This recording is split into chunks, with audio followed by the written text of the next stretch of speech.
All right, I think that's probably enough time for folks to get settled and make the transitions from other meetings. So we're going to go ahead and get started today. Thanks for everyone joining the call. We're going to be running through the content strategies to up-level sales enablement, and we have a couple folks with us. So we can start with some introductions. Yep, we'll go through some opening remarks here, the introductions, and then we'll get into the discussion topics. So we can go to the next slide. Before we get into that, I guess I just want to also introduce WorkRamp. So we're a sales-focused learning management system. We also do customer education and other L&D compliance. So we really spread across the organization. We're working with excellent companies out there in the space, a lot of forward-thinking, high-growth companies like Square. We have Charles from Square on with us today, PayPal, Slack, Zoom, and we're adding fast-growing and high-profile companies every day. We just brought on Disney. So we're seeing a lot of success in the market, and one of the things we're most proud about is our customer base. So we try to leverage their expertise on calls like this one to spread out best practices and really learn from each other. So we'll get into introductions now. My name's Davey Koska. So I ran sales enablement at Mixpanel prior to being here at WorkRamp. Before that, I also was at the Oracle Marketing Cloud and Responses. So I have some years working within the sales enablement space, and ultimately came here to WorkRamp to work with a larger network of enablement professionals who are all focused on the same thing, which is enabling their teams with the best possible content, the best possible systems, tools, and trainings to enable the highest growth and the best sales velocity that they could support. So we'll get into our panelists now. Charles, I'll let you introduce yourself. That's me. Hey everyone, my name is Charles Derupe. I am the Tools and Content Manager here at Square. Prior to Square, I worked at a company from Boston called Level Up, and I was the enterprise trainer there. So a lot of background in both receiving enablement and also providing it. Hey everyone, I am Jen Scopo. I'm a member of the WorkRamp team. Prior to my time with WorkRamp, I have been in training for about 15 years now. I spent a good amount of that time in franchising. I ran a training team for that franchise for about 8 years. And I also run my own consulting company, all under that same umbrella of working with sales teams, with training teams in general, and with WorkRamp in particular. I work with our clients to take that great information and knowledge and content they have and really maximize the WorkRamp platform to get the most out of that experience and, of course, the most out of your team. Much better introduction than mine. I'm also a speaker, so it's not my first rodeo. Awesome. Thank you both for being here today. So we'll get into the discussion topics. We have 3 main areas that we'll focus on today, and we'll probably spend about 10 to 15 minutes, just depending on how the discussion goes within each topical area, and then have time for Q&A at the end. So the first area that we're going to cover here is why is it important to have a content strategy? And I think especially at hypergrowth companies, we want to discuss why does this actually matter? How does it support the initiatives that are happening within the organization? So I'll open it broadly with that topic. And then maybe Charles, if you want to start, so how does your go-to-market strategy actually impact how you think about the content needs?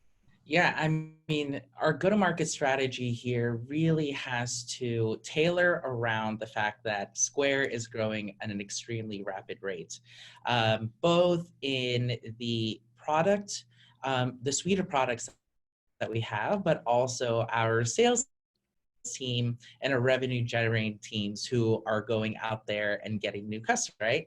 And so it's extremely important to have kind of like that content strategy when it comes particularly in the space that we're in, because our team all really prioritizing what kind of learn or that we need to produce first is extremely important. And Jen, I'd love to hear your thoughts as well. Yeah, absolutely. So the content really for me, when you're especially looking at that growth, is to make sure you're not losing track of the basics, that it's so easy to get caught up in here's where our latest trend is right now, or here's, maybe the industry in which we're seeing the most clients coming into us. But it's really easy to then lose sight of those basics that either make your team strong, that really make your brand strong, and to really keep everyone focused on that as they're growing and as they're adding those enhanced skills, that better materials that you're sharing, and just a better approach overall. I'm a big proponent of always keeping a pulse on what those basics and that platform is that got you there. And then, of course, building onto that as time goes on to enable that growth. But again, making sure you're really focusing on what's always worked in the past. Yeah. And then also just like understanding the experimentation and kind of looking forward, right? Because sometimes, again, if you're in a hypergrowth company, you don't know what's coming up. So like Exactly. getting that wisdom from the past Mm-hmm. and then kind of anticipating the challenges in the future, it's really important to talk to other hypergrowth companies or companies that have gone through that experience as well to see what they've done. So hopefully, as you join today, and maybe you're not quite yet at a hypergrowth phase, you'll learn a couple of small things that Jen and I have experienced. So hopefully, that is of some value to you. Yeah, I'd be curious. absolutely. I really like how you're both. I'm sorry. I just really like how you're both kind of going back and forth around the keeping the core of what's worked, and then also looking at what's aspirational in terms of what do we need to have net new to accomplish our goals here. And I'm curious if either of you have thoughts on how to distill what is actually really core and to keep, and then how you look ahead and think about what to add in based on where you're going. So one of my, I think we have a delay because we both keep talking over each other. I think when we were brainstorming last week, we both kind of landed on the same concept also. So it might be what you were also just about to say. But I love taking a look at the customer's experience and knowing what their journey is, and really keeping a pulse on whether it's your sales funnel, your deal stages, whatever your vernacular is for it, and really being able to peel back the layers of the onion. So seeing where do we have smooth transitions? Where are we seeing the greatest drop off in those deals and in those customer connections, and really being able to break it down and determine where are you going to focus those strategies.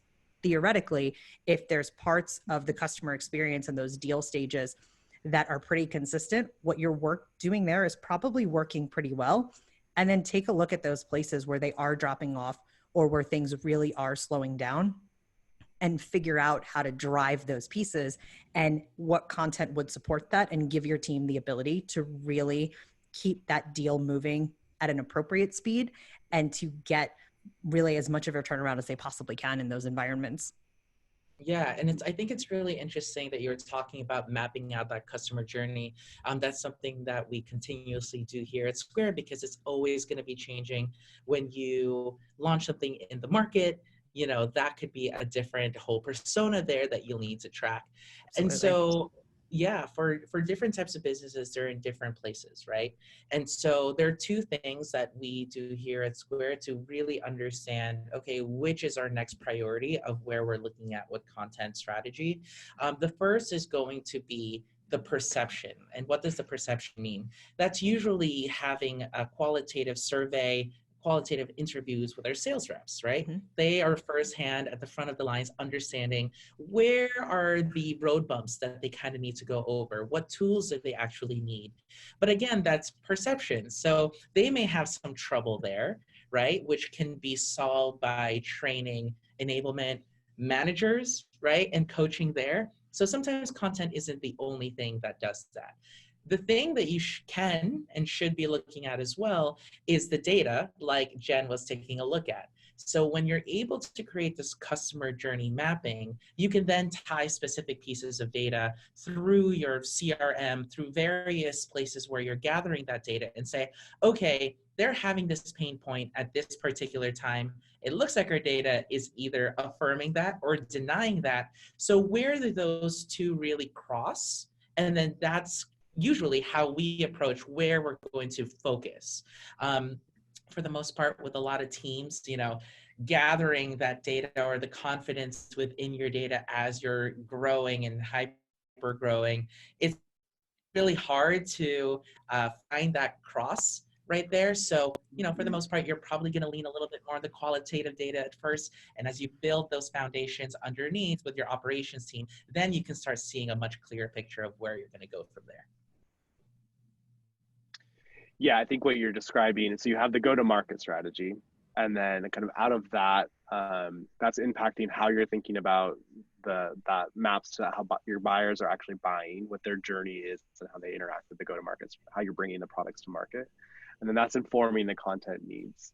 And I think what I'm hearing is where those weak spots are is really what actually informs the priorities or where to focus, because there's so many things to focus when you're in a high-paced environment. Yeah. Cool. So what have you seen go wrong? Jen, I'm curious, with your experience in building content for organizations, maybe you can kick us off here. What have you seen go wrong by not having a content strategy in place? It really leaves too much open to interpretation. That brings two things to mind for me: inconsistency and then actually having the adoption.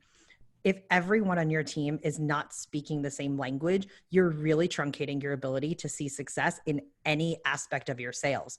So for instance, if marketing and sales aren't taking the same approach and aren't on the same page, you're really, again, minimizing any opportunity there. So the content strategy helps align all of that information and getting everyone on the same page, focused on the same goals, and able to brainstorm and move down the path together. On the other hand, once you have that consistent content, your team has to be bought in as to why they need to do this, especially when you're talking about salespeople. Their time is literally their money. So you need to make sure that they feel really good about what they're doing, seeing the return on that, and really appreciating the experience and how it's improving their ability to do their jobs and to execute really flawlessly.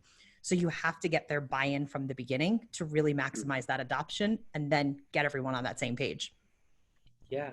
And I'm going to flip that coin there, right? And so Jen is really talking about the experience with your reps, experience with your partner teams who are co-creating this content. But then let's take a look at you, right? What can go wrong with your job? So one of the things that can really go wrong here is you're kind of wandering all over the place, shooting, too many darts at all these different balloons and see what sticks. And, that is a waste of your time if you don't actually know what content strategy you're going to be doing. And when, I don't want to say waste of your time, but if you're not prioritizing what should be addressed first, then you go to your leadership team and they ask, well, why are you doing this? And if you have an answer of like, well, the perception here is this is what we should be doing, without a content strategy, you're not going to have that consistency across the board to get buy-in from your leadership. Why should they give you more money to create this? Why should you be spending more time with marketing so that they can help fund some of the content that you need? And so really just having that level of a good, consistent brand and reputation for yourself without that content strategy, it might take a while to get their buy-in for your needs to do your job well. Yeah, that's a perfect complementary perspective. I love that. Yeah, absolutely. So we understand the importance of the content strategy. We kind of understand what can go wrong without one, how to think about the cascading needs from the go-to-market, overarching company goals and strategy, how that rolls down to the content. Who should be involved in setting this? Like, who do you rope in? What are the key players in determining what this will be? Go ahead, Charles, you can jump in there first. Yeah, sure. So, Jen's touched upon this a little bit, and so did we. So who are the stakeholders that are really going to help with that strategy and kind of move it forward?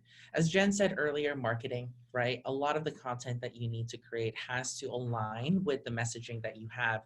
And you know what? That's a really big pain point that, hyper-growth companies or smaller companies have in terms of aligning, because you can easily work in silos, right? And also your audiences can be different. So for example, with your sales team, they always want to go above and beyond what your market strategy is. So they're trying to get those bigger companies, and like specifically with Square, if you're aware of Square, right? Most people know us as the little white reader.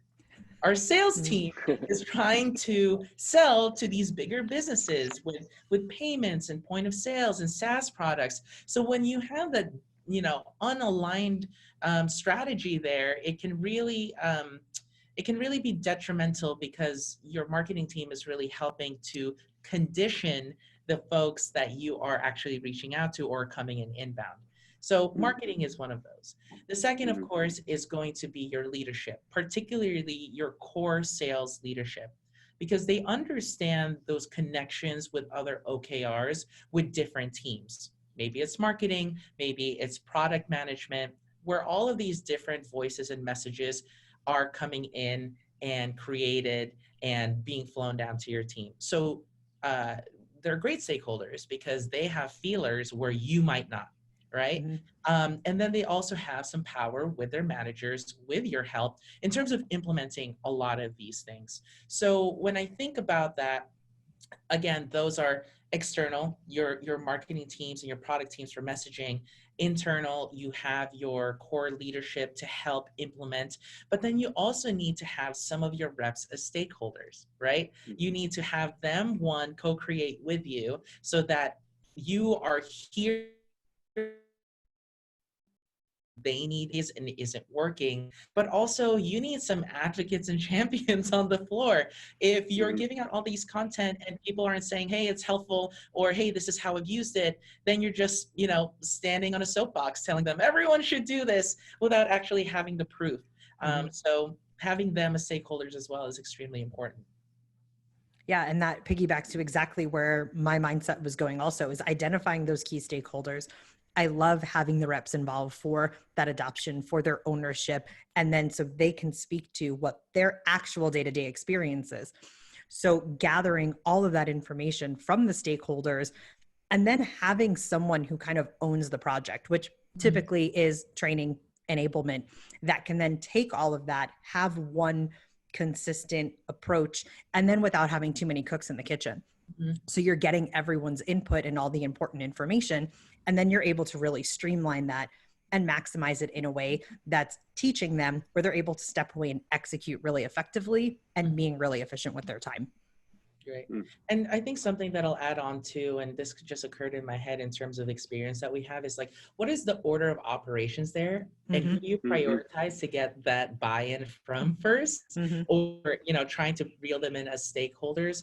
I think for the very first part, it's going to have to be your core leadership, right? Because you need to get their buy-in in terms of you really understanding, again, your brand and the consistency and your reliability to do your job. They can also open the doors for you in terms of marketing, understanding how you're going to be approaching marketing based on their goals, your shared goals together. And then you start getting this consistency of messaging that you need to lay the foundation down for. And what's interesting is you'll say, okay, well, now that we created it, let's go straight back to our reps. I would argue that you need to go back to leadership and say, this is what we created. This is what the messaging is. We need your help to implement this after we socialize this to the reps. So getting their buy-in there, coming back to your reps, you know, giving it to them, getting their feedback, working with those stakeholders to make sure that it's implemented correctly. And then it's that feedback cycle loop that's really going to help there. But to start that loop, you kind of need to understand who you can bring in first. There's many approaches to this. This is what I've seen work with my role here at Square. Absolutely. So I think we've done a great job covering, hopefully, if the value of the content strategy, how to sort of derive it from where you're going. And I think that's going to create a lot of the compelling arguments to involve folks across the organization, both on the leadership level and the marketing level, to get involved with creating the strategy. We know that doesn't always work when on the ground. So there's some questions coming in Q&A, and we will get to the Q&A at the end if we have time. Also remember, if we don't end up having time with the discussions, we will be sure to follow up with all of the questions and answers and send that out to the webinar participants. But since I am seeing some things come in that are relevant to this, I just wanted to ask, how about subject matter experts? There's a few questions about that. So how do you really incentivize them to get involved as well? Great question. Jen, you want to take that one on? Yeah, sure. For me, it's kind of the same approach that coming from my training background, but also my consulting background and working with so many different corporations on their culture, a lot of it is focused on change management. And it all still comes down to that concept of transparency and adoption, that you need to be able to clearly articulate the pain points, just like when you're selling to a customer, and help those subject matter experts see the value in what you're doing, how it's going to make their job easier, and what the overall return is. And of course, how it fits back with the company's vision and goals. And if you could really paint a clear picture there and help them really see the value and also how you're going to maximize their time, that it's not this huge thing you're about to drop on their shoulders, but where you need their input and what you're anticipating their involvement being, it gives them a more realistic perspective, as long as you're being realistic and not underselling it or overselling it, and really being clear as to what you need from them, what that impact is, so they can have that buy-in from the beginning and then help you kind of drive that adoption and be that champion like you were mentioning, Charles. Yeah. Yeah, I think the three questions that I usually ask when I go to subject matter experts, especially if they're reps, is why me, right? Why are you going to them? Why is this a good use of your time? And why should I help you, right? Exactly. I have enough to do. Why am I doing your job with you? Exactly. Why are you doing your job? So there's a couple of things there, right, that I try to do. So why me? And if you haven't already like mastered this skill of enrollment, it's great once you understand that. And so the concept of enrollment is, how do you bring someone to a space for them to be open enough to give them an opportunity that they should be taking, right? And so like, let's go through those questions a little bit. So why me, right? The easy answer there is, you're a subject matter expert. You've been so tenured here and been here for so long. You know everything. You know everything. But sometimes that doesn't work, right? It's just like, hey, if I know everything, then I should be on the phone calls because I'm going to be more successful in closing these deals. So sometimes, again, where enrollment comes in is, okay, why them? And this also answers the second question, is why is this a good use of our time? One, if they are tenured reps and they're looking for the next phase of their career development, again, enrollment, right? This is a great opportunity for them to step up as leaders, right? Why them too? You're on the sales floor and you're in the front of the lines. You know what kind of messaging works. You know how to give this messaging, so you understand the implementation of this over time. So when you really state what kind of skills they have that can really apply and change the implementation process here, it's so much more powerful. So for example, the other day, we're going through certain customer buying journey work, and I go to my reps and I say, hey, I would like to interview for an hour going through this. An hour is a lot of time for a rep. But then, so they're just like, usually if you've built that brand, right, again, they're buying from you. They're gonna, if they like you, they'll be like, yeah, sure, right away. And thankfully, we have that relationship with the reps. But if they don't have it, what you can easily say is like, if I'm going to be able to make better content for you in a timely manner, I need to understand what your perception is. Like, where are the places that you need more help? And so being there as if you're an ally and you're fixing their problem, I think really helps in terms of enrolling them as well. Absolutely. Great. Well, I think this is a great introduction, and we actually have covered or touched on a few of the topics in the next section that I think we can dive deeper in now. So the next sort of prompt that we have, or where we'll go next, is 3 content must-dos. So we talk about the 3 A's here sometimes when we talk about the necessity of the important things around content. So alignment, and that really has to do with aligning the teams. We talked about roping in subject matter experts, leadership, marketing, access. We'll go into, that's how do people find content and make sure it's being used, and then the application of that content in the field. So we'll start with alignment. Let's talk about that. When you educate your go-to-market teams on the strategy, what's relevant to share to get them aligned with the content and the strategy behind it? And what do you sort of keep behind the scenes? I think this is really a judgment call that I'm always wary when you're rolling out anything new of balancing that informing them, being transparent, getting their buy-in, but not inciting paralysis by analysis, meaning you're not giving them so much information where, true or not, they at least have the perception that everything is changing. There's a lot more for me to learn. This is going to take a lot of time. So they immediately shut it down and either completely push back against it and have no buy-in for what you're trying to roll out, or they try to take in everything at once and it paralyzes them from being productive on any level. They're not learning, they're not executing, and maybe now they're even not doing what they were doing well to any significant degree anymore. So it's really finding that balance and having those stakeholders part of that discussion, especially if you have a rep or two as part of that, and really being able to dive through what do they need to know to get their buy-in, to get them started, and which of the bells and whistles can we add on later so we don't end up with that paralysis by analysis. Yeah, I think that's something that I've experienced as well, which is the paralysis analysis on all levels, right? So for example, going to your stakeholders, if you're asking for too much, especially with marketing, they're like, hey, we're too busy. We can't do this, right? But if you're asking just for the right amount, then you've got their buy-in for that. When it comes to core, your leadership, right? If you're saying, hey, we need this and this and this and this in order for this to work, then they're going to be like, there's other priorities here. Why should we do this now?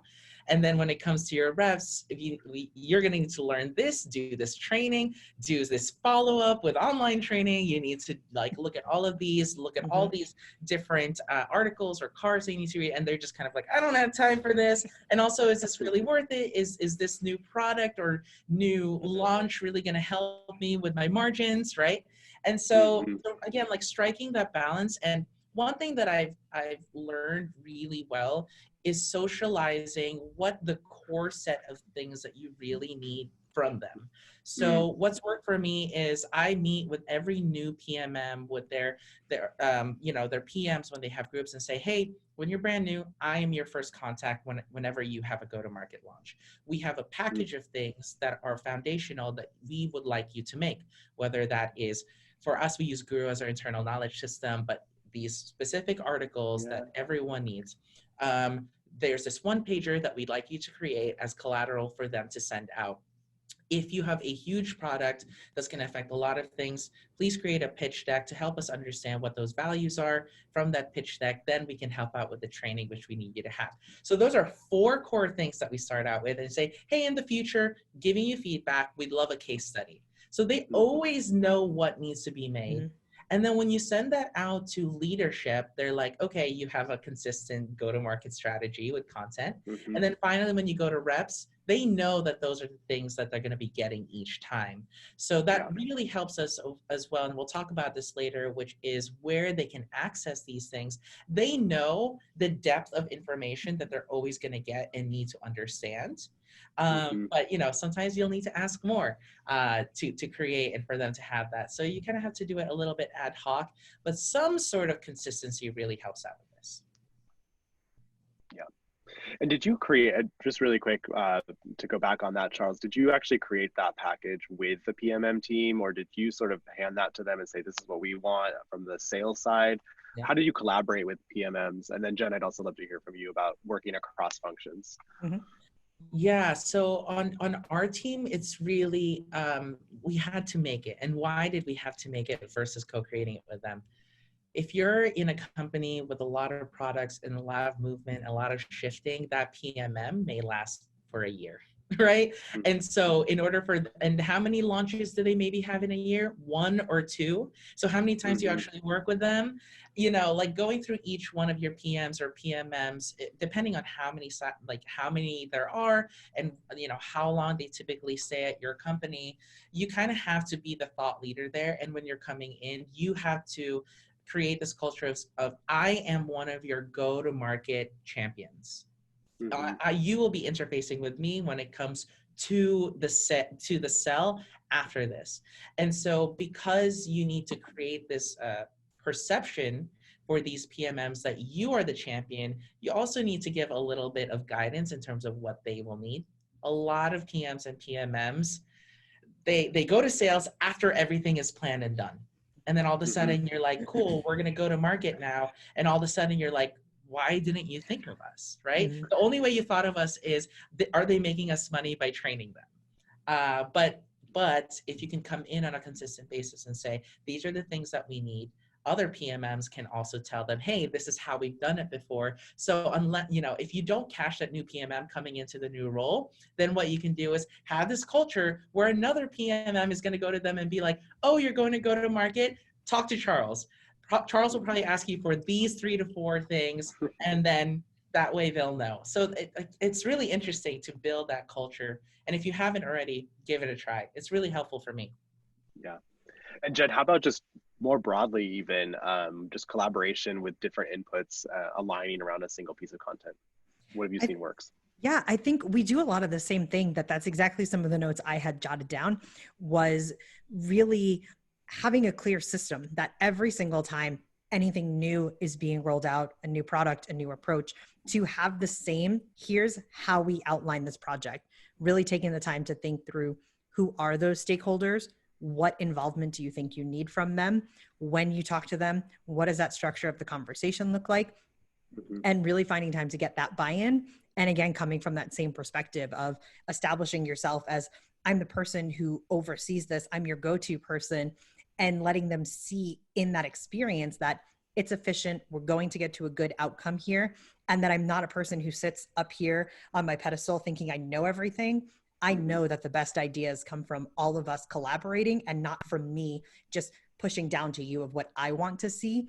I need and I want your input, and really getting their buy-in from that perspective. And again, like we've been talking about, and like Charles was saying, just being really efficient with their time and helping them see, here's what we're trying to achieve, and here's the benefit to you, not just here's what I want, take your time and help me. And do that on a regular schedule that everyone can anticipate.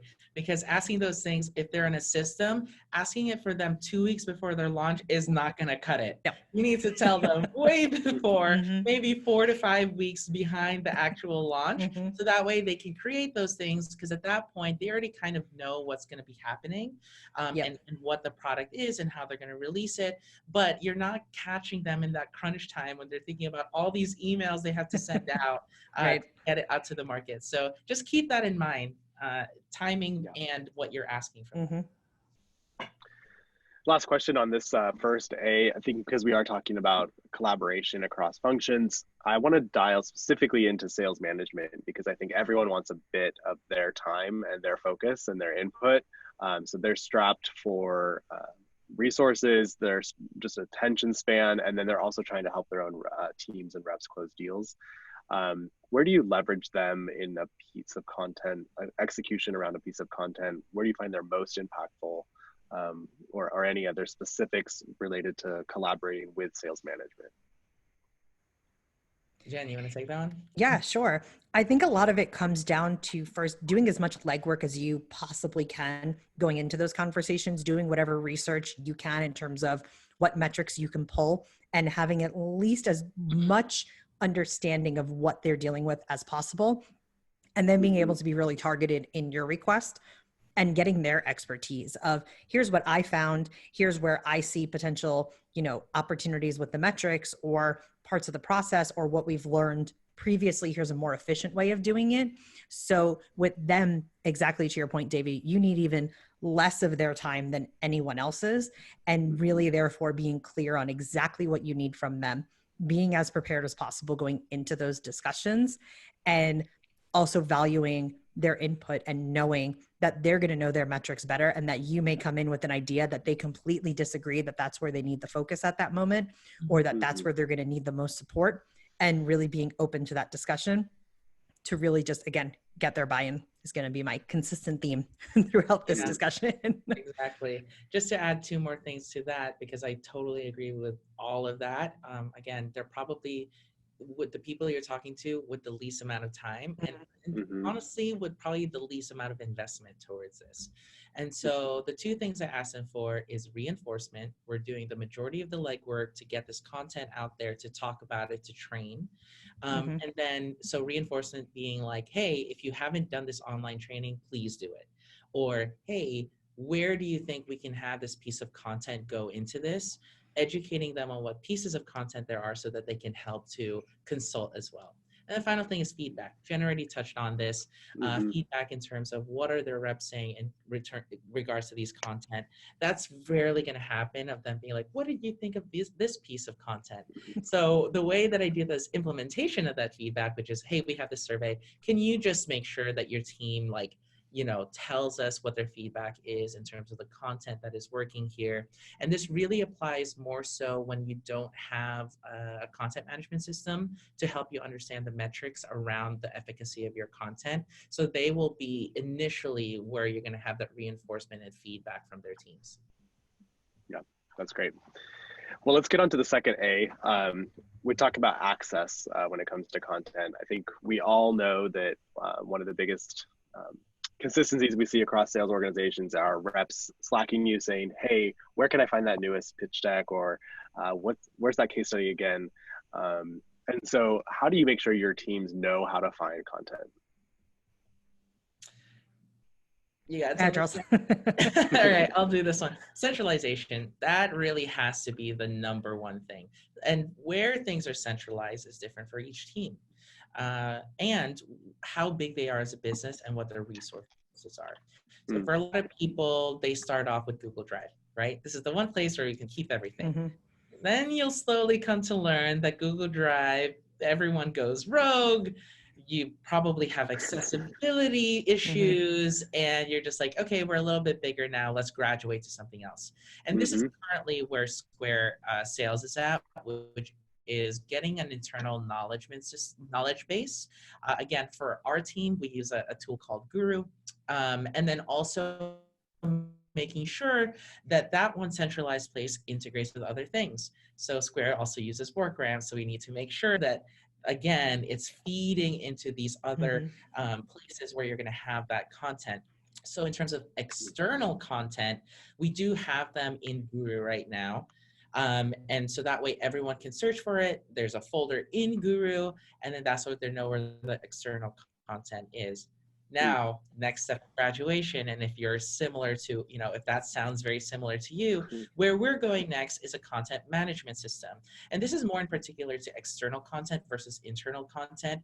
They'll complement the internal knowledge base you have. The content management system is going to give you an even greater amount of insight for your job. Not so much with your reps, but what that can do then is do automatic recommendations based on performance. So again, that goes back to the full circle of all your reps probably live in their CRM. Your CRM is most likely going to be Salesforce. So then when you have this internal content, can it be accessible via Salesforce? When you have this external content to recommend, can it integrate into Salesforce? Having that ecosystem centralized around the tool that's going to be most accessible to you is probably the number one thing I can give as a consultation day. Yeah, I'm going to go with the obvious plug, WorkRamp. And I don't just say that as a member of the WorkRamp team. It's kind of the path to how I became a member of the WorkRamp team. Again, as the owner of a consulting business, I've built content for my clients into many different training platforms from all different perspectives for different needs. And WorkRamp is hands down the most intuitive, the most user-friendly for anyone to jump into, your admin, your learners. It maximizes everyone's time, and it really creates this impactful learning experience so you can successfully execute immediately. It's really easy to house and catalog your material so they can get in and know exactly where they need to go for the information and have a really interactive, meaningful experience while they are within the system. So again, it's maximizing their time, and it's making sure that they can execute what they've learned, not just repeat the information. It's a really amazing integrative tool that way. Absolutely. Yeah, thank you. And we do love Guru too. And that's why we try to build out such a tight partnership with the integrations. So the quick last point here on access. Charles, for you especially, because I know internally here who works on this, Jen, but I'm curious at Square, who actually manages the content library? Yeah, that's a really good question. And again, depending on where your business is, it can live all over the place. For us, it'll be our enablement team, particularly because we have a really great understanding of internal knowledge, content. We have the content for LMS, in this case, WorkRamp, and then we have our external content, which we co-create with product marketing and our marketing teams. And so because you are really that hub for every single part of enablement, as well as the liaison for the sales team, it definitely has to fall under your purview. And the reason why I also say that is hygiene. You're going to be the most invested in terms of making sure that accessibility is a place. When you push that on someone else, so let's say a data, design asset management or DAM for, your marketing team, they're not as invested in that versus the collateral that they're creating specifically for their marketing campaigns. So they're not going to take too much of their time optimizing for the sales team. Your job is, and your primary audience are your sales team members. So you should be in the hub of all of this content. Yeah, absolutely. Yeah. I totally agree. Having that one keeper of the content who knows where everything is, what everything is, and can make sure it's all consistent and has that pulse on it goes back to that not having too many cooks in the kitchen, but absolutely. And I think you bring up a good point, Charles, in that it's not just having the one person, but it's also that person who actually kind of sits in the middle of sales and marketing. So where sales enablement is both working with marketing and has their pulse on the message, the positioning. They're also right there with the sales team in the trenches, making sure that team has the command of the message, and can actually use the content and seeing the results in the field that they can then create that feedback loop. So having really that person involved in the management of the library keeps the interests of both in mind. And I'll say this too, on a more selfish level, it has been an extremely great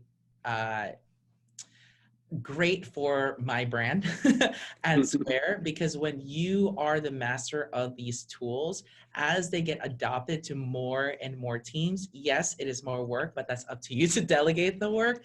But if there's there are people from other teams that I've never met, that I've never heard of, come, hey, it sounds like you have Guru. Can I ask you a question so I can implement on the team? Hey, you have WorkRamp. Can you teach me a little bit more about that? So you're kind of like the middleman a little bit, your internal champion for some of these tools. And because you know this, you then build this brand for you as a chief problem solver when it comes to internal tools, internal content, external content. And so you kind of have this really cool way to position yourself, not just to your team, but to your entire company. So I'm going to say it's pretty sweet. I like that chief problem solver. I used to joke sometimes enablement was VP of broken things, but I feel like chief problem solver is a much more positive way to look at it. I'm gonna take that. Jen, let's move on to application. So you're working obviously within WorkRamp. You've worked with other tools in the past. What do you think is important to remember when you think about how to release new content to the field? I think it's having that staggered approach, and that especially if you're creating content for the first time or new content for the first time, is not doing all of it at once. That you want to figure out what's the biggest, most important thing for two reasons. One, what's going to have the most impact on your learners, that they're going to see it and immediately, again, have the buy-in of this is going to be a great use of my time. And it's things they can grab onto and go execute immediately. But then inevitably, they're going to have feedback for you. They're going to say, here's a better way of doing this. This part was frustrating, or this part wasn't clear. So you can take that feedback, update just one or two things, make that better, and then roll everything else out in that staggered approach more effectively. Whereas if you roll out 10 things from the beginning, you're drowning them.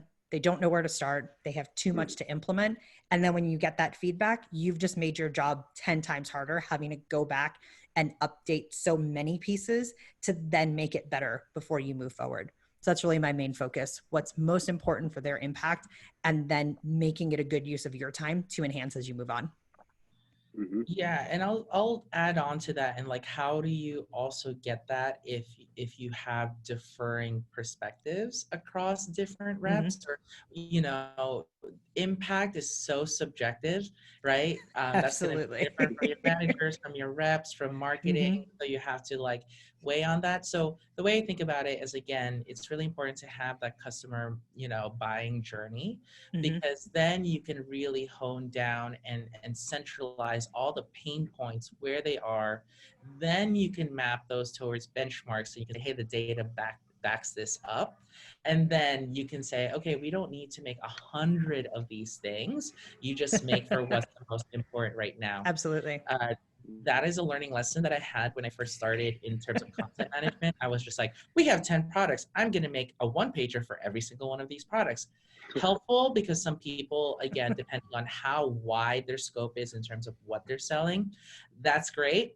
But then you'll find later on, you're like, oh, wow, this one pager was 3 years old, right? And it doesn't get updated, and then you lose track of it. And so, but even if you did do that, right, there's a saving grace here wherein when you understand the customer buying journey, when you understand your content management system and the insight it gives you, then you can prioritize which ones you need to reiterate. So you're not like having to do all 15 one-pagers that you've made and then have to update them all at once.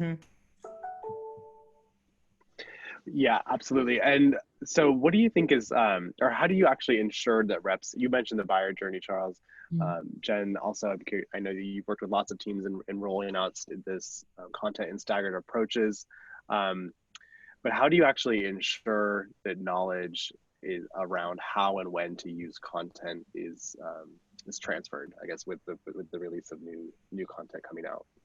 Yeah. That is still a pain point for a lot of people. Unless you're a company that can really afford very intricate like tools that can focus on that, it's a big pain point until you get there. A couple of things that we do is making sure that you have systems that can easily alert people when these changes happen. So where you are centralized, does it have the ability to ping people via Slack, via email, via the actual app itself? Can it tell them that, hey, there's a piece of thing here? And then creating that content ecosystem, right? You can't just give them the content. You need then to instruct them on how to use that content, why they need to use that content, who that content needs to be given out to. So I think they're measuring it. There are two ways that I currently measure it. Is one, viewership, right? Adoption in terms of, are people looking at this? Looking at who is looking at it. So if you have a tool that says, okay, who's accessing this, then you understand who your champions are. Or you have the people who are going to give feedback. The hard thing here a little bit is finding out who is not using it or who is using it and not applying it. So those are kind of things that, a much more sophisticated tool can help you with. But, depending on where you are in your enablement career, sometimes you don't need to give that just yet. So this for me goes, this goes right to me. It starts with your instructional design, that from the beginning, how you're training on something is absolutely what makes or break your learner's experience to implement it. So if you're not clear in your training what this information is, why it's important, how it's utilized, you're really wasting your time in creating it because you're just muddying the waters and giving them too many things that they can't pick up on. So they're either not going to pick up on anything or take everything in such little pieces that it's really not going to make an impact.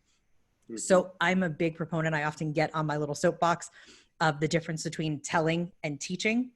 Subject matter experts tell you what they know, where you can go off and regurgitate, whereas a trainer is going to teach you so you can walk away and execute. So if you're coming from that teaching perspective from the beginning, there should be perfect clarity, as perfect as it can get when you're, working with humans. There should be that perfect clarity of why it's important, what they're doing with it, and a really clear delineation in how it's built in the training, how it logically progresses on each other, so they know exactly what their takeaways are and why that content is relevant. Yep, Small absolutely. sidebar, because you really struck something which I totally agree with. I'm ready. Your subject matter experts do not have to be your trainers. Oh, absolutely. Sometimes your subject matter experts know too much, Mm-hmm. give too much context, and it will not be relevant to your learners, especially if they're new learners. Absolutely. They're often, no offense to our subject matter experts out there, often the worst trainers because Yes. they know too much and they're too excited about it that they're not able to sift out and really break down as well as the trainer who's really focusing on the learning aspect of it. The 20% is better than the 100% that subject matter expert will talk about. Exactly. Something else you said in our earlier discussions in prepping for this, Jen, that I really liked, it was specifically talking about what people can actually do when they come out of training on a piece of content, not just reading, like you mentioned it today too, like not just knowing something, but a changed behavior, like being able to demonstrate something. And so whether that's scored activities that are video-based presentations or screen shares within a system that tracks that, like WorkRamp or anything else. But really being able to actually make sure that someone can internalize a message and a piece of content and actually demonstrate the ability to present or use that. Yeah, absolutely. I actually just did a webinar on this last week for anyone who wants to really dive into that. But having them actually implement while they're training, having those role plays that as a trainer, I hate doing role plays myself, but the impact of them is enormous. So I, suck it up and do it. But you won't see the ROI that we're about to discuss without doing role plays. That is just black and white training math. You either practice it along the way or expect it to not have the impact. So I will stop there because I'm about to go down a path with that, and we will just leave it at that for now. Well, I think this is a great time to move on to metrics. We have just 5 minutes left in the hour here, and one more topic to cover. So let's talk a little bit about how you measure the impact of your sales content. Maybe before the specifics, even we could talk a little bit more broadly. I think there's a lot of ways to even think about impact. So what are some of the ways that you think of it, impact? And Charles, let's start with you. Yeah. Again, if you're not in the place with your business where you have really sophisticated tools, one is adoption. So understanding if this is being accessed by people, which you can usually get if you have metrics in your content management hub. And so the second thing though is engagement. So are people talking about this a lot? Are people reposting these things? Are people looking for more content that they're trying to integrate again in your content ecosystem, right? So for us, let's say, oh, we're talking about the payments industry and how we're training towards that. If we just did a payments industry training, it'd be really, and people are saying, hey, look at this article that I found regarding this payments industry. Look at this article I found around challenger training. Look at this article I found that you can send someone because they're talking about e-commerce and how important it is. And so you don't always have to be the content creator and content producer. When you create a culture where people are engaging to create this content ecosystem, then you really show that there are some effects there. But some metrics that we look at that are a little bit more sophisticated, again, is how many people are using this and accessing it. Can you look at different templates in terms of where you're doing your outbound mass email marketing? If you have those pieces of content in there, can you track whether they're using those templates and how are those templates performing versus templates that are non-content rich? So with templates, I call them content rich, non-content rich. Which one is performing better? Absolutely. And in the interest of time, I'll give you a really brief, vague but specific answer. The number one mistake I see in anyone's training program as they're being created is not defining that ROI from the beginning. Now, with training, it is really hard to control all of the factors to truly monetize what the impact of that training was. So it's hard to draw those causal relationships of this training resulted in this.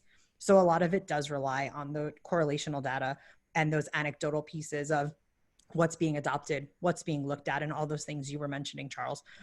It's really important from the beginning to know how are we going to define success here.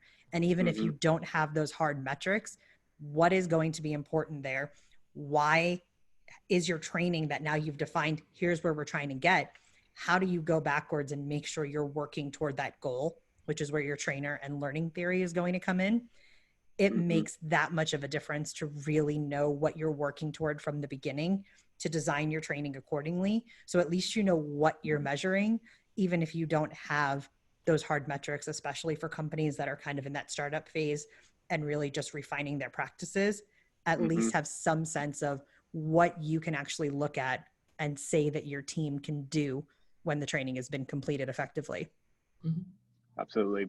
And Charles, I'd love to hear from you, just for a final word here on what do you actually track when it comes to a piece of content, to think about its success? Like, are there specific things that you're always monitoring when it comes to content, or does it vary? Yeah, it totally varies, right? Because some things can be useful for others. Right now, again, depending on the tools that you have, I have a typical challenge in terms of whether the metrics I'm getting actually represent the truth. And so, for example, again, we use Guru as one of them. You can also use WorkRamp. When you see a lot of views in it, are they actually using it? And depending on where they're using it, sometimes you can't track the entire participation in it, meaning that if they send it out, are merchants actually looking at it, right? And so kind of one of the things that we take a look at then is, asking how much faster do you think your cycle is, or a part of the cycle based on this, when you've implemented some kind of training or content rather. And so I will say that it really depends on your tools. If you have more generic tools, first take a look at adoption, see where that is, see which pieces of content are being adopted more based on the type of content that it is, and then iterate from there. If you can move up in terms of the tools, figure out which ones of them are being used, how much participation they're getting from the merchants or from the people they're selling to, the customers that they're selling to. And then from there, give that feedback of, we need more of this. We need to iterate this because we invested a lot of money, and yet it's not getting the effect that we wanted to. So great. I'm sorry, Thank that you. was pretty No worries. So I think we're at the hour. I know folks are going to transition off. So if you have a question in the Q&A, we will submit those both to our subject matter experts here and get back to you with some follow-ups and thoughts. We want to thank you for coming today, and really appreciate you spending the hour with us, and hope to see you again on future webinars. Thank you. Thanks guys. Jen. Have a good one. Thank you, Charles.